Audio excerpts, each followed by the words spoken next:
दोस्तों नौशेरवान दुआ की वजह से बहुत ही उदास बैठा होता है। ऊपर से जाफर आता है और साईं से कहता है साईं आप बहुत परेशान दिखाई दे रहे हैं। गजनी भी कहता है जाफर पता नहीं यार मुझे ऐसा क्यों लग रहा है कि दुआ जिस तरह हमें सफाइयां दे रही है कि वो बेकसूर है, मुझे लगता है वो अपनी जगह ठीक है और हम गलत नोटिस कर रहे हैं। दोस्तों जब ये बात जाफर सुनता है तो वो बहुत ही परेशान हो जाता है। गजनी जाफर को देखकर कहता है जाफर ये बात सुनकर तुम क्यों परेशान हो गए हो। जाफर बात को टाल मटाल देता है। नौशेरवान गुस्से से कहता है जाफर तुम मुझे क्यों नहीं बता रहे हो, क्या मसला है, क्या बात है। जाफर कहता है वो साईं चंद रोज पहले मैंने कशमाला बीबी को सरफराज से मिलते देखा था। सरफराज कशमाला बीबी से अपने काम के पैसे मांग रहा था। आगे से कशमाला बीबी सरफराज से कह रही होती है कि मेरे पास इस वक्त पैसे नहीं है, मैं तुम्हें पैसे नहीं दे सकती। सरफराज कशमाला बीबी को धमकी लगाता है कि अगर उसने उसे पैसे ना दिए तो वो आपको सब सच बता देगा। साईं कशमाला बीबी सरफराज को वो कड़े उतार कर दे देती है और सरफराज वो कड़े लेकर एक ज्वेलर्स की शॉप में चला जाता है और वहाँ वो कड़े बेच देता है। साईं मैंने ये सारा मंजर बड़ी चालाकी से अपने मोबाइल में रिकॉर्ड कर लिया था। सरफराज के जाने के बाद मैं वो कड़े खरीद लेता हूँ और घर ला आता हूँ। दोस्तों गजनी गुस्से से उठता है और जाफर से कहता है जाफर तुमने मुझे पहले क्यों नहीं बताया। जाफर हाथ जोड़कर कहता है साईं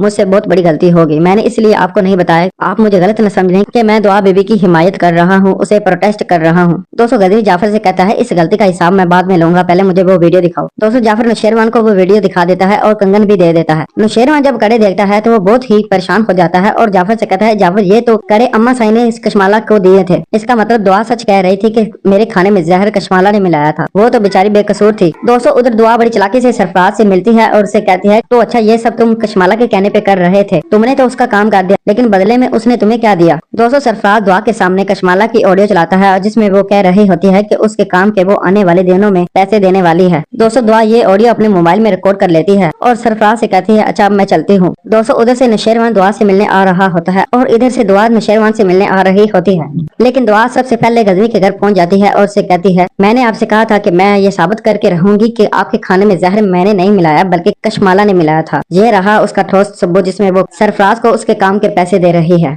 दोस्तों नौशेरवान दुआ के सामने हाथ जोड़ लेता है और बड़ी नदामत से कहता है मुझसे बहुत बड़ी गलती हो गई है, मैंने तुम्हें गलत समझा, मैं तुम्हारा गुनहगार हूँ, मैंने तुम्हारे साथ अच्छा नहीं किया। आगे से दुआ कहती है तो फिर आपको पता चल गया है कि सच क्या है। नौशेरवान कहता है मैं सच जानकर बहुत शर्मिंदा हूँ, प्लीज मुझे माफ कर दो। दुआ गजनी के हाथ पकड़ लेती है और उसे कहती है प्लीज ऐसा ना कहें, मेरा ये हरगिज मतलब नहीं था कि आप मुझसे कभी माफी मांगे, मैं तो हर वक्त आपको दुआएं देती रहती हूँ कि आप सदा सलामत रहें। मैं आपसे पहले भी मोहब्बत करती थी, अब भी मोहब्बत करती हूँ और आगे भी मोहब्बत करती रहूंगी। दोस्तों गजनी जाफर से कहता है जाफर इस वक्त कशमाला कहाँ है। जाफर कहता है साईं पता चला है कि कशमाला बीबी सरफराज से मिलने गई है। दोस्तों उधर सरफराज कशमाला से कह रहा होता है अगर इस बार तुमने मुझे भारी रकम ना दी तो मैं गजनी को सब सच बता दूंगा। दोस्तों ऊपर से गजनी आ जाता है और उन लोगों से कहता है इतनी जहमत करने की जरूरत नहीं, मैं सब सच जान गया हूँ, बस अब तुम लोग अपनी खैर मनाओ। दोस्तों जब कशमाला नौशेरवान को देती है तो वो बड़ी मासूम बनकर नौशेरवान से कहती है नौशेरवान मैं तो बस ऐसे ही यहाँ आई थी। दोस्तों गजनी आगे से कशमाला को एक जोरदार थप्पड़ मारता है और उससे कहता है बदबख्त औरत, मैं तुम्हारी सारी सच्चाई जान गया हूँ, मैं सोच भी नहीं सकता था कि तुम इतना घटिया खेल खेल सकती हो। दोस्तों कशमाला रोने धोने की एक्टिंग करती है और नौशेरवान से कहती है ये सब झूठ है, दुआ ने आपको वर्गलाया है। नौशेरवान कहता है सच सब के आने के बाद भी तुम ये कह रही हो कि ये झूठ है, अब देखो मैं तुम्हारा क्या हाल करता हूँ। दोस्तों गजनी कशमाला को तलाक दे देता है और उसे कहता है अगर तुम आइंदा इस शहर में मुझे नजर आई तो मैं तुम्हें जिंदा नहीं छोड़ूंगा। दोस्तों नौशेरवान सरफराज का मुंह दबोच लेता है और जाफर से कहता है जाफर इसकी अच्छे से खातिरदारी करो। दोस्तों जाफर और उसके गार्ड सरफराज की अच्छे से पिटाई करते हैं, यहाँ तक कि उसे जख्मी कर देते हैं। जाफर कहता है साईं अब इसका क्या करना है। दोस्तों गजनी पुलिस बुला लेता है और सरफराज को गिरफ्तार करवा देता है।